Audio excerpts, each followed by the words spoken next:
我是电哈大叔。我是李佑，电哈少女李佑。我是电塔少女蓉蓉，欢迎你们。欢迎凝结，对。先讲一下，就是你们是当初是怎么加入电塔少女？就是104啊，这么直，就是104这样子投履历，对，就进来了。想问一下，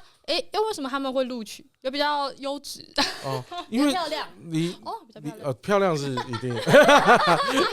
要先讲一下。但因为李佑比较特殊一点嘛，他在之前是我们另外一个频道进来，另外一个主题的子频道进来，然后后来我们就是我们媒体部门有经过一些整并，因为你知道 YouTube 就是呈现一个红海的状态，越来越难营运，所以我们希望资源集中一点。对，然后整并来之后，李佑就历经那个角色的更迭，这样，然后就变成现在电塔少女。然后蓉蓉的话，应该就104。对，104。我自己是本来就对一些科技的小物比较有兴趣，然后我爸爸是电脑老师，所以从小就会一直接触到3C 产品。哦，那当初公司的设定也是说，为什么想要用女性这个角度去切进去说？其实应该说，这跟我们创业脉络很有关系。因为我们之前整个团队是做群众募资平台，就 Flying V 的创始团队。那 Flying V 在当时是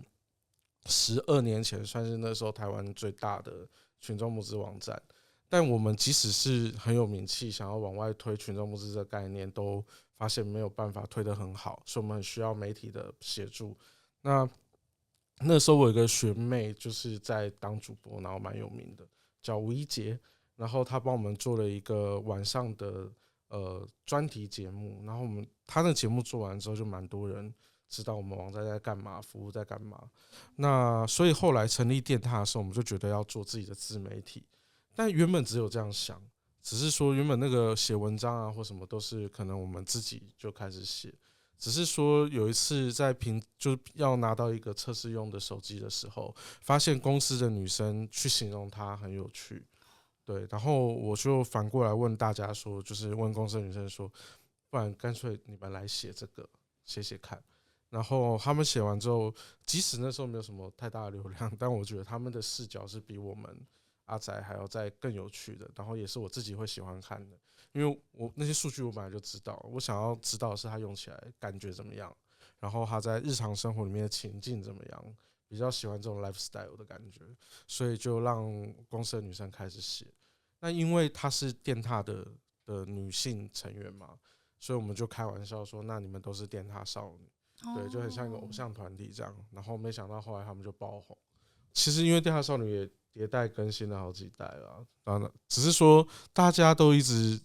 在网络上会说电哈少女有那个人事变动很快的问题，但其实如果就整间公司媒体部门来看，其实还好，算蛮正常的。对，然后我们一直以来都维持那个人员的流动率在3%左右，也算是蛮低的。对，只是说电塔少女目前的人员有更迭的状况。所以大家可能会觉得说，中间有一段我们起飞的时间都是看某些主持人比较多，然后后来又转换成某些主持人比较多。但如果以客观数据来说，李佑说不定是目前最红的电塔少女。不敢说。我看你们那个100万这样，100万订阅，我这样压力好大啊！不，我们其实都没有爆红过，我们就是慢慢累积上来的。那女生的这种女性的团队有受过质疑吗？在市场上就是被质疑说，女生讲这不专业啊。这个蛮长的吧？蛮长的。那你们在录之前，比如说像我今天要开箱 iPhone， 你们就是怎么讲？会做一些比较专业的功课，除了做比较专业的功课，但你们会讲一些，就增加一些自己讲笑话那一种方式吗？这个李佑的话，冷笑话应该是他的一个在发展这个角色出来的亮点，因为其实李佑好像只是以前在录一个直播的节目的时候，无意间有这个，然后我印象中我们还有讨论，就是你那时候觉得你每一次都要找笑话，可能一开始还是有一点点小负担，怕不好笑感。可我觉得那就是它的特色。现在大家就看我影片都会期待就是片尾，因为我都会讲一个笑对，话。所以我觉得这种小巧思是大家自然而然会加进去，然后慢慢就会有那个像蓉蓉的话，就是最近的 beautiful， 对，你没有 beautiful， 我们还会提醒你就是要 beautiful 这样。对，就是这种是慢慢加的。但是我觉得电塔少女有一个地方很难，因为当时那个像李佑转从玩具跟电玩的频道转到科技线来，有一个难的地方是你要会，而且要简单的跟我们的观众讲这件事情是需要消化的，所以你要转化成你不是只有懂它或把规格念完，你还要真的转化成一般人可以听得懂的那个话语，那个切角。早期爆我们主编的料，我们早期主编在做这种事情的时候，其实会写到一些很不熟悉的科技产品，比方说像什么网络硬碟啊，然后或者是无线监视器啊等等，那里面都有一个共同点，就是说明书看起来很简单，但实际上操作起来一点都不简单。对，那就是有时候你会没有办法解决那个问题，然后要一直去处理这些专业问题。然后我记得那时候他们很多时候他开个那个网络硬碟还开到哭。开箱开到哭，真的会因为有时候真的就是因为我觉得我们最难的地方就是像我们电压大叔说的，就是你要把一个很难的东西要把它讲得很简单，因为难的就是大家可能平常生活压力很大，他不想要看你念一堆规格，所以你要把它转化，把它转化成你自己的话，然后还要分享你自己使用的心得或什么。但我觉得很重要是你要把你自己真心诚意觉得这个产品的优点或是缺点讲出来的话，大家才会觉得跟你更贴近，他才会觉得你是真的因为用了什么东西觉得好用，你才跟我说。对，我觉得拉近跟观众的互动是蛮重要的。因为其实100万级 YouTube， 你们在这个当中也遇到就是很多瓶颈跟困难，你们是怎么克服的？困难真的好多因为营运一个 YouTube 团队不可能一直都在高峰，就是你不可能每一次的机会或者是每一次的流量合作什么都一直稳定的，尤其是像 YouTube 已经换了好几次的演算法，然后再加上观众看每一个观众有喜欢的主持人，然后也有喜欢的氛围，如果破了我们想要求新求变的过程里面有一些不符合他们的意，他们有时候也会很直接的反馈给我们。然后再来就是你刚刚讲的，我觉得美丽跟漂亮可爱的女孩子其实也有一点点会容易被专业歧视，他们会觉得你有外表你就不专业，不知道为什么，这明明就是很不合逻辑的事，这两件事就是不一样的维度，可是大家都会这么讲，所以困难就是对外的话会有酸言酸语，或者是一些杂言杂语，或者说我们说的东西就太浅，或者我们说的东西就不专业，但事实上因为这是考虑到我们的观众调性所做出来的，我们自己其实团队啊、企划、主持人做出来的一个就是算是面对我们观众的一个很好的切角。对，那对内的话，团队的管理上，因为我们基本上，然后团队的那个年龄层，看我跟蓉蓉就差了多少，就也会有一些代沟是需要中间破冰跟沟通的，所以我觉得这个都是我们一直在磨合的状况。那在拍摄当中有没有就是分享一下印象最深刻的影片呢，或是有趣的事情？因为我是平常有在运动，所以蛮常会开箱一些穿戴装置的。那有时候要做横向评比嘛，所以可能你要同时测好几只的运动手环或运动手表，所以呢，我可能就会手上同时戴4只运动手环，然后在路上，像我现在手上就戴了2只，对，就是随时随地手上就都会是满的。然后比如说我平常日常可能自己去买饭，我手上就戴了3、4只，然后那个面店阿姨就说：“妹妹怎么戴那么多只在手上？现在这样很流行吗？”我就懒得跟她解释，因为我跟她讲评测，她也听不懂啊。我说：“对啊，现在年轻人都这样戴哦。”然后我想说，阿姨会不会到时候也买4只戴在手上？明天去买饭，发现这边一排全部都是手表，像十环一样，对，就觉得蛮有趣的。那你们有收过就是酸民留言，你们就印象深刻，觉得很难过的，你们是怎么调试的吗？我自己刚进来的时候接受到一些负评，然后多多少少都会觉得稍微有点被影响。像我刚进来的时候，我好像就是因为我很累，然后就是被说，黑眼圈怎么那么重啊？然后是不是被家暴什么的？这个也会挑，真是你在开箱科技，然后这个也要挑。他们真的是都会针对外表在做评论。对，然后比如说开箱一些比较贵的东西，然后就有被骂过什么拜金啊什么的，然后就是很莫名其妙。可是我后来就发现，其实那些酸民也就是偶尔出现一两次，然后他们也不是就是一直针对你去不断的攻击，然后我就觉得好像也不用特别放在心上，因为他们可能留完言就跑了，根本也不会记得你是谁。他们真的是留完言就跑。对啊，你们是 I 人还是 E 人 ？I 哦，你是 I 人，我是快变 I 的 E。真的吗？那你们私底下就是看老板像私底下跟现在荧幕上我跟李用应该都有差吗蛮矮的，我们私下应该都矮到不行矮到不行。那你们形容一下对方私底下是什么样的？就是你们对方，我们两个嘛，你觉得他私底下跟荧幕上最大的差别是什么？我觉得李佑私底下真的是偏安静，可他在荧幕上他可以很疯，我觉得很厉害。但是我觉得我们两个私底下真的都是偏被动类型的，就是比较不会主动去找别人说话。公司现在好像有个新成员是非常 E 的，超级无敌大 E 人。这种很 E 的，就算他是公司的员工，其实像我看到我也会觉得很害怕。我很害怕那种超级过嗨的人。他见到你打招呼就是这样。对，我光这样就会很有压力。对。那你们开箱那么多3C 产品，有没有就是推荐的，自己觉得慈心最好用的产品？我先说好，但虽然我没有开箱过那个产品，是我自己真的有爱用，就是因为我是一个手脚很容易冰冷的女生，然后呢，我就是手上都会固定拿一颗那种会发热的，好像在一般大家比较常见的是暖手宝，暖手宝，但是台湾叫做充电式怀炉，对我就是很喜欢把它拿在手上，然后就是可以代替暖暖包那种消耗式的，我自己超喜欢的。除了上班，那下班中你们的娱乐是什么？我自己下班是蛮喜欢运动，然后还有遛狗，所以基本上我可能你有养狗，我也超喜欢狗的。我现在晒狗魔人。晒狗魔人什么？二宝吗？二宝，你养2只？你养什么？今年领养了一只博美，小只的，白色的，很可爱。另外一只呢？柴犬。我晒喜欢得柯很严重，他的晒超严，而且他不断的把他的狗就是往我们的内容里面塞，那幅度越来越多了，完全看得出来。对，连那个手机壳，然后那个教学的影片里面都全部都是狗。狗这样到最后变得说生活贴，今天没有狗呢？没有狗我不看，狗变成你们固定主持人这样子。他强迫大家认识他的狗，对，大家都要知道我的狗叫木木。对，没有问你家的狗真的有愿意做这件事吗？我管他愿不愿意，我愿意就好。真的，尽量晒，我喜欢看，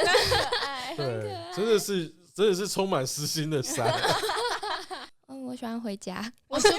家是一种娱乐吗？你喜欢回家是一种娱乐吗？你回家时候是趴在地上就不动。我回家。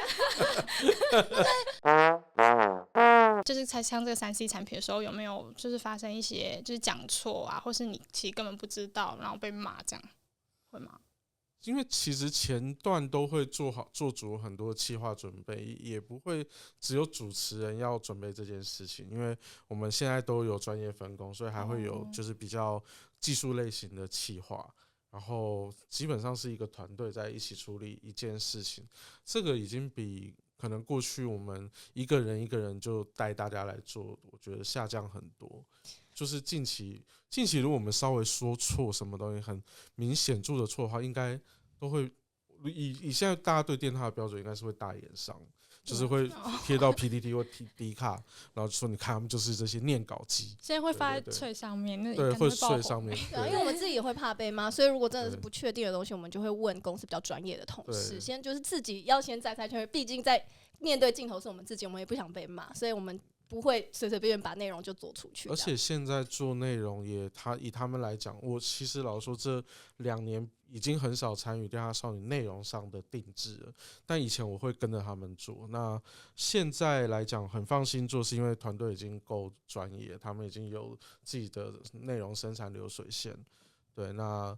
但当然我们公司有一个很特别的事情，是每一个企划打开都要把我加进去这样。对，然后而且我跟大家讲，其实我都有全看，我所有的讨论都会看完。但是可能我现在有学习，就是不太会左右大家想要干嘛。对，只是说我觉得那个就是我认为现在团队是有安定感的，就他们是可以稳定的去做产出这样。粉丝其实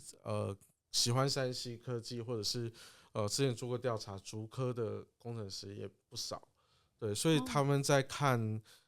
电哈少女内容的时候，其实他们是在找一个陪伴跟共感，他不见搞不好那些东西他们也会，然后他们也看了很多科技选择要采买的东西，可是他们会来跟少女们互动，其实有点像是陪伴，就是我找到一个会懂3C 的科技的女生，然后我好想跟她聊聊天这样。这种的粉丝也是不少，对。那你们理想型是什么？哇，这么好理想型突然哦，这有在访纲上。好像有吗？你要工程师啊，搞不好你们也喜欢工程师啊。我喜欢会运动的人。那你有要求说我另一半也要很会懂这些东西吗？不用不用，你可以教他这样子。这样才有不同的话题啊。如果我们两个都是可能要对3C 很专业，那样每天的就会感觉下班还在聊工作，不好。因为就是生活在一群女生当中，就有点类似像女校，你们之间会竞争吗？我觉得还好但是会比较吧，都会说，我今天上镜就是比你漂亮，这样会吗？从来没有，从来你们这么和谐啊！没啥好比较的啊。就我觉做得自己。对，就大家都好的话对就好了。如果你还要在那边比，而且我是那种，比如说看到可能蓉蓉或是我们新成员被骂，我会超级不爽的那种，我会直接在下面把留言移除。我觉得那些人真的有病为什么要那边针对人家外表那边骂？针对外表的，就是我觉得通常都是你没有东西骂了。你觉得他讲的也没有错，然后他的内容也没有不好看，就骂你外表，就是为了酸而酸嘛，因为你们毕竟在讲科技，好像跟外表对。然后如果外表没骂，他就会说你们等下又要离职了，就会讲这种，对，就会讲这种，就是他已经没得骂了，他就会讲这种让你觉得不开心的东西。我觉得鼓励的留言看到其实都蛮感动的，因为就像你说的，有酸民的时候，你看到会很沮丧，可是你看到下面那些，其实有蛮多粉丝他是知道你有认真，或是你有在这个企划后面下苦心他就会在下面鼓励你，就是说很棒啊，就是好喜欢你开箱或是真的有帮到我什么，我就会觉得这种很暖心，就会觉得我的努力终于有人看到了。以新人来讲的话，蓉蓉也蛮特别，他刚进来之后就有。粉丝就是我们叫粉丝叫踏友，就会有踏友就一开始就说是他的骑士团，然后就会一直跑到我跟另外一个少女的直播里面，就是大喊蓉蓉骑士团，对，就是我不知道他可能也没有在看我们的直播，然后但是在我们这边就会经常有人来喊这样，对，然后这个骑士团的人数好像有在增加，他们会在那边签到我们自己的骑士团这样子，骑士团，但是不是我组的，真的不是我组的，就是他们自发性的骑士团。对，每一个少女可能我觉得他们的特质都会带来不同的粉丝这样。那你们怎么分工？譬如说今天这3C 产品，就是蓉蓉可能超喜欢，但是有另外一个来开箱，这样要怎么分工呢？我吗？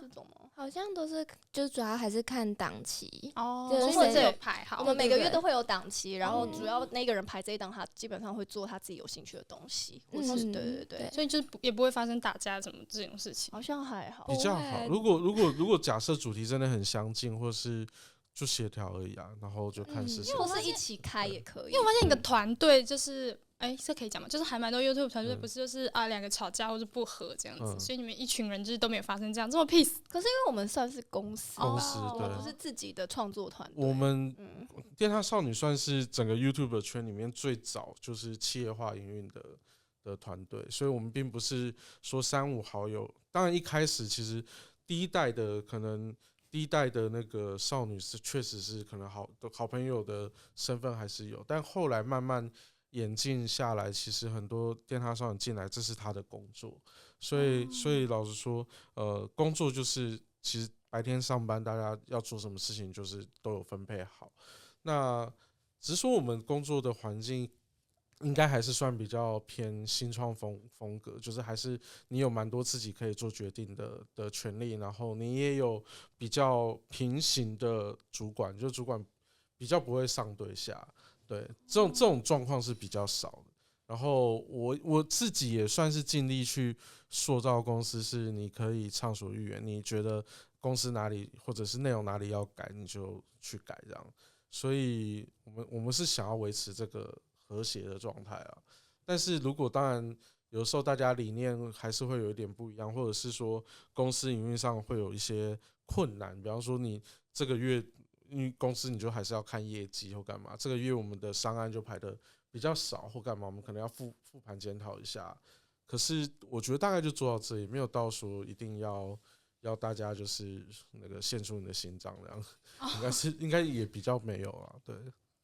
那所以现在就是104还有在招新的电塔少女进来这样子，还有我们那有没有想要给想进来的人一些建议？你觉得面试的时候要怎么样穿很辣？这应该先让他们没有吧？没有。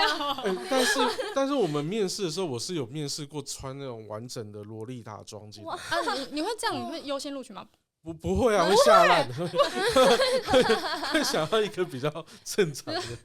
就是我觉得对这个行业里面，大概就是对3C要真的有兴趣或不排斥，对，因为你这每天工作都是接受到这个。那我们公司比较容易会看到有一些只是可能是想要来当网红的人，然后他觉得一来当他就有一个100万的频道，然后一个既定的观众的受众，他们就会想的比较觉得就是想要来红，但是其实那个基本功我们会很要求，所以有些新人为什么后来可能没有办法在这个环境待下去，是因为我们跟他讲，你每天都会接触到3C哦，就是都是3C哦，然后他们可能都还就是没有意识到这个是一件重要的事情。但进来之后，你就真的要，因为公司虽然有时候会有一些集体受训的课程或干嘛，可是你每天都要接触这东西，又滚动的这么快，你本来就要自己去学习很多东西，这会是一个困难。对，那未来还有想要尝试什么样的风格吗？创作方面的？因为我们一直在想要让那个整个节目也可以 IP 化，就是我们会有固定的节目，像他们最近就开了一个看脆聊天的，那叫做想聊就开脆哦，想聊就开。你们记得他的 slogan 吗？因为那么新的节目，讲潮流来配。现场考一下这样。对，那像这种就是固定节目型的内容，我们开始会想要尝试，就是把节目一个一个 IP 化这样下来。那另外一个就是因为少女的角色，我们现在其实少女都是我们认为每个电塔少女都会是一个角色，然后我们发展她的人设，所以搞不好不远的未来可能也会有一些就是类似 VTuber 的电塔少女，我们想要也试试看这样的尝试这样的一个营运方式这样。我自己开频道的很大的原因有2个，第一个就是我觉得我自己也要有一点创作者身份，去跟其他的创作者交流。对，因为之前跟创作者交流的时候，我就发现其他频道的或者其他个人的创作者都把我当老板。对，那没有，我觉得就没有到一个很平面的状态。但是我把自己设定的身份本来就是一个正在创业的人，跟大家是没有上下之分，而且我一点都不觉得电塔是变成一间大公司，我真的是不知道什么时候大家都觉得我不是一间大公司，所以我一直想说，我如果有了这个频道跟这个身份，至少就不会让大家觉得说，哦，你就是一个企业的老板这样，而是跟我们比较接近的。那这是我的第一个想法。然后第二个想法是因为我当时也很容易出现在电塔少年的频道，所以我也要一个角色，就是让大家知道说，哦，原来是这样。所以你有自己的那个观众群，这样骑士团有吗？没有，我这边当然也太可怕了吧！有骑士团，那个骑士，我觉得我的粉丝都蛮其实很大量是电塔少女的粉丝，然后偶尔关注到这里，然后要不然就是创业圈里面的伙伴们，然后但对我都蛮严苛的，对我觉得我们就是一个很容易被检讨的频道，就无论是电塔少女还是电塔大叔。对，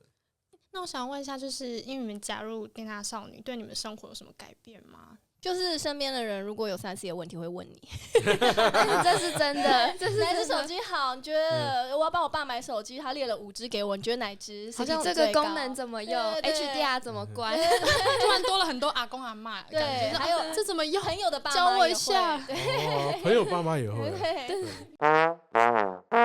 电塔少女前期老实说没有什么 SOP， 就是前期的发展跟营运到2018年之前，我都没有给大家 KPI 过，所以他们在2018年之前，我觉得是一个就是专心管创作跟专心管面对观众的频道，他不用去担心说就是要负担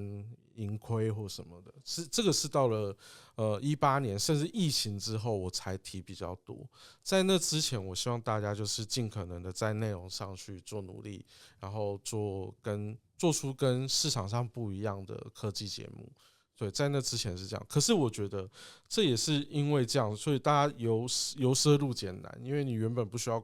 关注到任何的流量跟 KPI 和营收，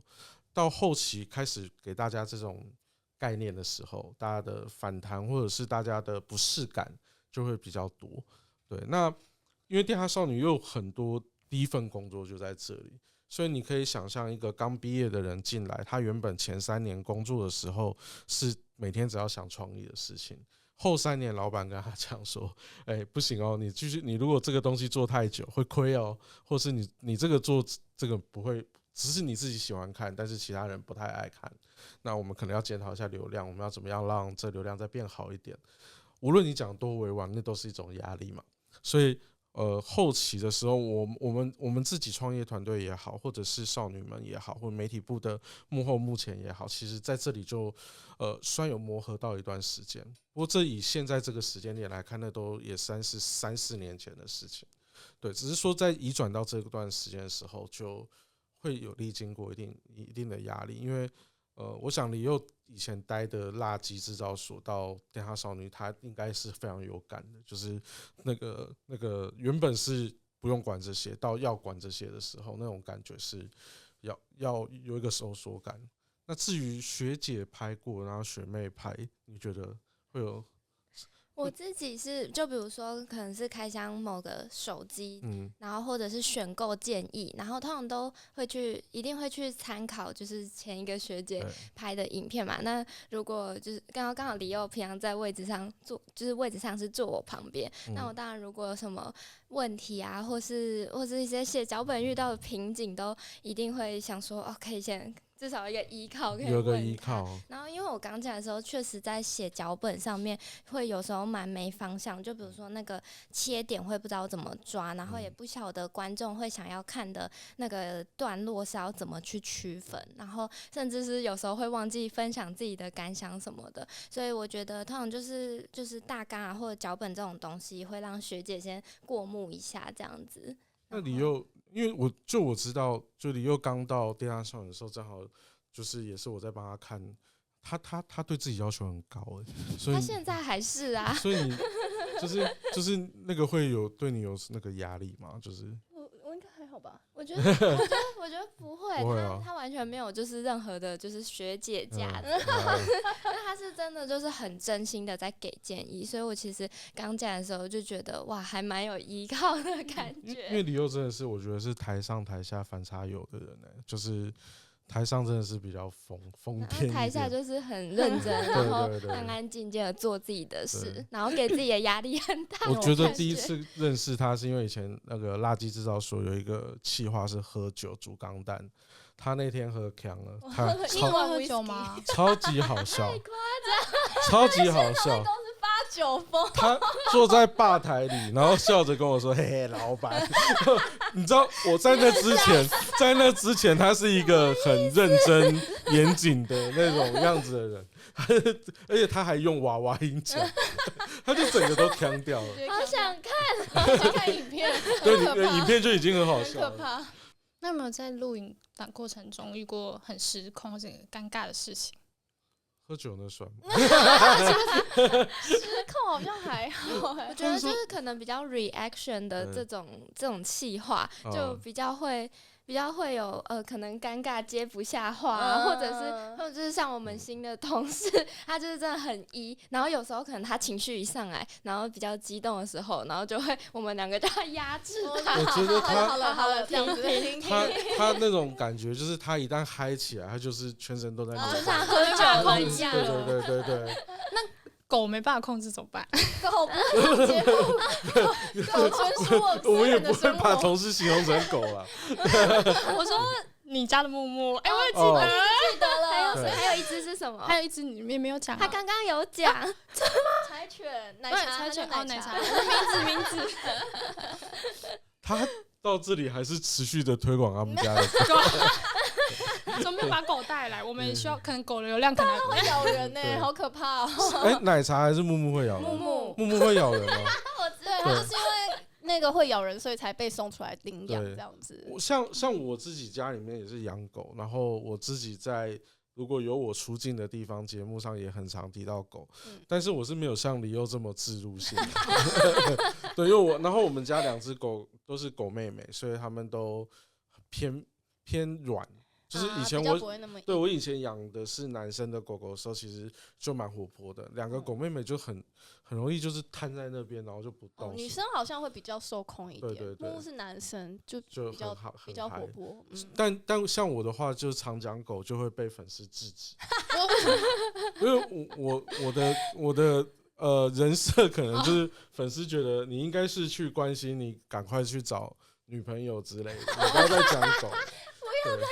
而且前阵子我们公司有一些就是言上的事件，有那些网友留言，你知道我被大家呛了什么？就是说可能就是对某些同事可能是我的小三啊，干嘛？他们就在那边乱讲。对，然后你知道我们公司的同事，我们公司的公关就说，老板有人说你有小三啊，你正宫在哪？连正宫没有就有小三了。那这工作带给你们生活最大的改变是什么？我自己是因为我以前就是可能就是单纯就只会研究我自己的手机，但现在呢，我就有机会触碰到很多不同牌子的手机，然后我就会发现，其实还是有很多的拍照是真的超厉害，然后我自己就会心动，想说可以去买。然后也是因为就是加入了就是电塔少女之后呢，我就开始对耳机更讲究啦，然后甚至还对相机也有兴趣了，懂得享受了。我觉得是学会解决事情的能力，因为以前可能看到一些很复杂的东西或说明书什么的，你就会觉得丢给人家就会用的人去用就好。可是因为我们现在自己要写企划什么，我们就要自己一步一步去做。那做完之后，发现其实我自己也做得到，所以这个东西运用在生活中，你就会发现其实没有那么难，就是你只要花时间认真去研究，其实都可以。像组柜子啊什么那些说明书，可能本来都不会看，现在都超会的，自己组啊什么的，我觉得就蛮不错的。带少女团队，我觉得对我个人来讲，学习到的比较像是，我在沟通上，随着年龄成长，跟大家相处越多，是越来越细腻一点。因为我以前比较粗枝大叶，然后再来就是我比较会在奇怪的地方就是很拼命，所以我有时候在做一件事的时候会完全不管周遭的状况。对，那这个在我后来因缘际会，因为毕竟我们公司原本是研发公司嘛，那后来弄了一个很像有经纪单位的地方，所以人的事情就变多了，所以你必须要跟很多人去沟通。所以以前就算你再怎么样不太会讲话，或讲话直接很难听或干嘛，你都会在这个过程里面被修得比较圆润一点。那跟这些少女一起，你有没有点少女心吗？少女心因为我从小到大的生长环境真的跟女孩子相处比较多，我的老朋友可能青梅竹马或什么，就是小时候长大很多都是女生，所以我并不会就是不擅长跟女生相处，但是就是不擅长谈感情，所以我自己开了一个感情的节目，想说是不是可以从里面听别人的那个意见啊来。我后来发现很难的，这就是牛牵到哪里都一样，你知道吗？对。然后前阵子我最近才有分享，就前阵子我的老朋友推荐我看了一个很老的日剧，叫《求婚大作战》。对，然后就是里面主角也是会把事情埋在心里面的。然后我的老朋友就说，你为什么交不到女朋友，就是因为你是这种类型的人。然后我前几天看完那个结局，我真的哭得乱七八糟，因为我就觉得哇，我真的错过好多事情，在创业的过程里面，或者是在工作的环境下，我发现就是那个有一个坏习惯，就很多事情我会觉得，反正很简单做，就明天再做就好了。但这是一个不对的概念，所以我就想说，也要趁新年新希望来改一下这个问题。那我想问，就是作为那个就是团队领导者，你是如何带这个团队去创新，然后往前，或是下一步有什么计划吗？其实我觉得分阶段，早期带团队创新的时候是，真的会需要自己身体力行。像我们早期开直播，我其实跟团队内部就是协调了很久，但是真正下去开始，我把2个景塞好之后，然后 SOP 都先自己做好之后，再让团队进场，然后我们开直播节目。那随着年纪变大了之后，我发现好像不太能每一件事情都自己先来，因为以前连那个我们的导演电脑可能都是我自己装的。对，那到了有一个阶段之后，我觉得就是我提大的方向，因为我蛮火网的啊，所以就是追星追得很重。那我也会一直往外想说，如果大家现在都做到这里，我们下一步能做什么？对，但这个东西，你说作为老板讲这件事，就是有一点，有的时候我可能是提出一个概念，可是对同事来讲会是有压力的，他会觉得说，老板就是要做这件事情，然后同事对你的想法可能也没有办法很彻底的了解你为什么要做这个，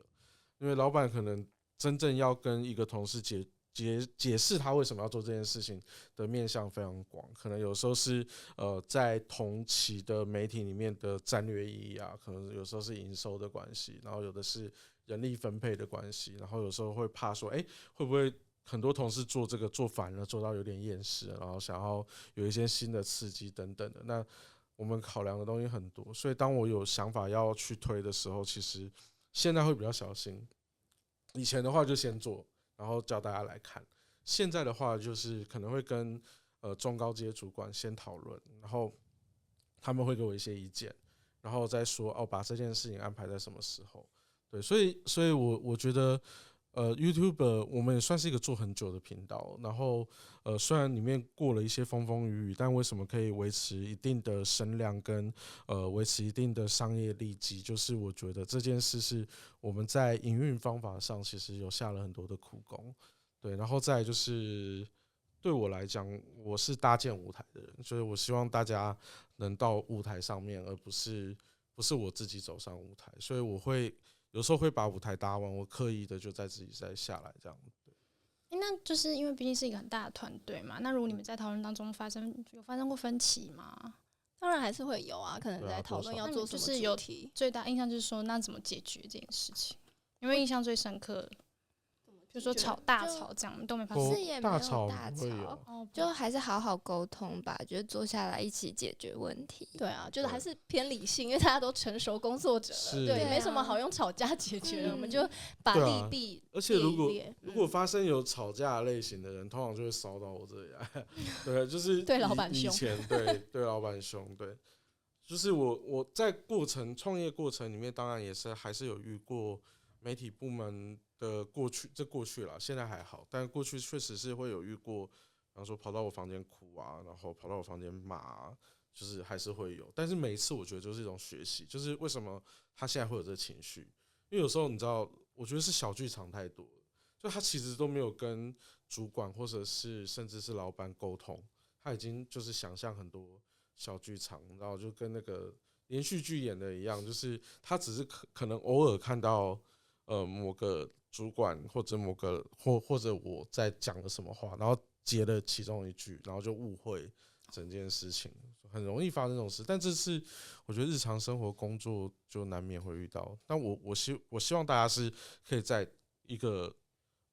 例行的会议上，大家把问题盘出来，然后就讲白了，反正大家不要用情绪沟通这样子。组织当然，电下少女本身他们也有明年度可能比方说要开更多的节目啊，或者是更多节目节目 IP 化这样。但对我们如果以整间公司来讲的话，下一个计划当然是我刚刚讲的，一方面是更多元的让电痞少女角色本身可以 IP 化，然后再来就是我对电痞少女一直以来都有一个，就是我认为创电痞少女跟我跟着大家一起营运电痞少女有一个小小的理想性，就是我希望说电痞少女是这样从零到开始，你从一个什么都不会的人进来这边，然后练习当主持，然后在科技相关的产业上你有专精，然后这个工作你可以做比较久一点的主持，然后等你到了非常有知名度红了，甚至你从电痞毕业了，那我原本可能只是你的老板，但我希望未来如果你毕业，你想要自己成立自己的媒体公司或自己的媒体部门，我成为你的投资人。对，然后对我来讲，这才是一个产业的完整。我会很希望说，从电痞这边有办法去孵育出一些下一代的知识型的主持人，或者是下一代知识型的团体。那对我来讲，那才是完美。我们很希望说，在未来的时间点，能逐步的让自己变得强壮，然后能做到这件事情。